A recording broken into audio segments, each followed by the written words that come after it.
Epictetus, born around 50 AD in Hierapolis, was a Greek Stoic philosopher whose teachings emphasized personal freedom through self-control. Once a slave in Rome, his experiences shaped his philosophy. True liberty comes from mastering one's reactions. His school in Nicopolis attracted Romans seeking wisdom, including future Emperor Marcus Aurelius.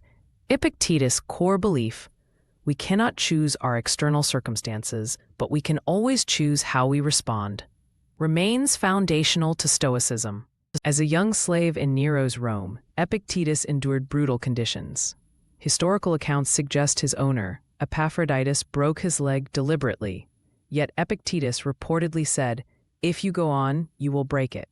This incident exemplified his early Stoic resolve. Pain was inevitable, but suffering optional.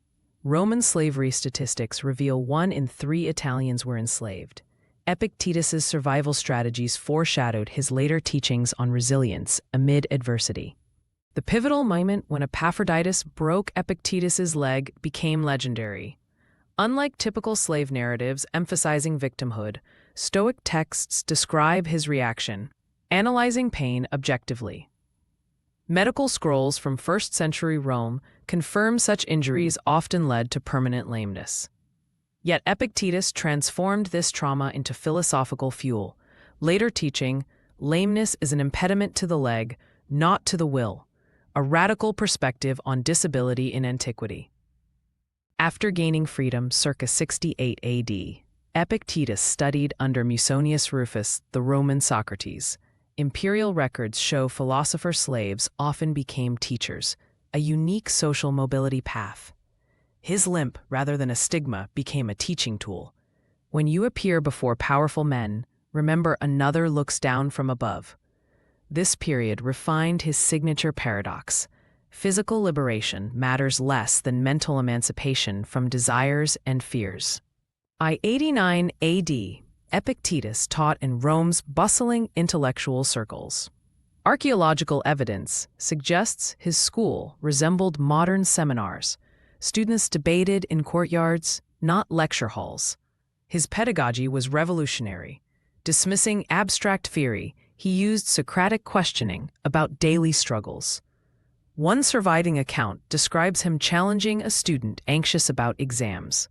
Is it the event that troubles you, or your judgment about it?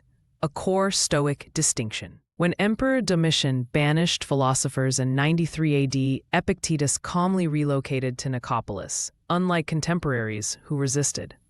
Historical scrolls reveal Domitian feared Stoicism's political implications, as it taught indifference to status. Epictetus's response embodied his teachings. If the room is smoky, I leave. No need to cry about it.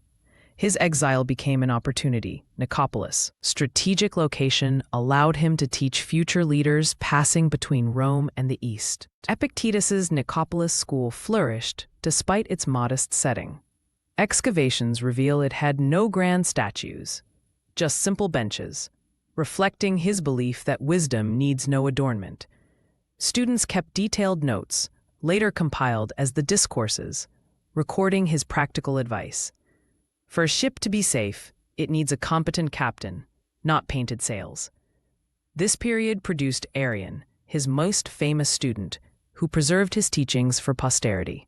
A poignant account survives of Epictetus counseling a student grieving his brother. Rather than offering sympathy, he asked, "Would you mourn if he'd sailed to Egypt? He's merely journeyed further." Modern psychology confirms this. Cognitive reframing reduces suffering. His tough love approach, "If you loved mortal things, you should have known they'd perish," wasn't cruelty, but medicine for the soul, preparing students for life's inevitable losses. In his final years, Epictetus lived simply, refusing Emperor Hadrian's patronage. Diogenes Laertius records his last lesson: "You've been given a body that will decay. Why complain when it does?"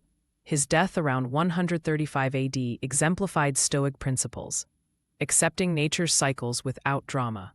Unlike Socrates' forced hemlock, Epictetus faded naturally, having taught that a good life isn't measured in years, but in how one uses whatever time is given. Today, Epictetus's teachings influence cognitive behavioral therapy, CBT, and leadership training. Research shows Stoic practices reduce anxiety by 58% in clinical trials. His dichotomy of control appears in modern resilience programs from the military to Silicon Valley. As AI and automation reshape society, his ancient wisdom, freedom isn't secured by filling men's pockets, but their minds, proves increasingly vital. The slave who couldn't walk freely taught millions how to truly be free.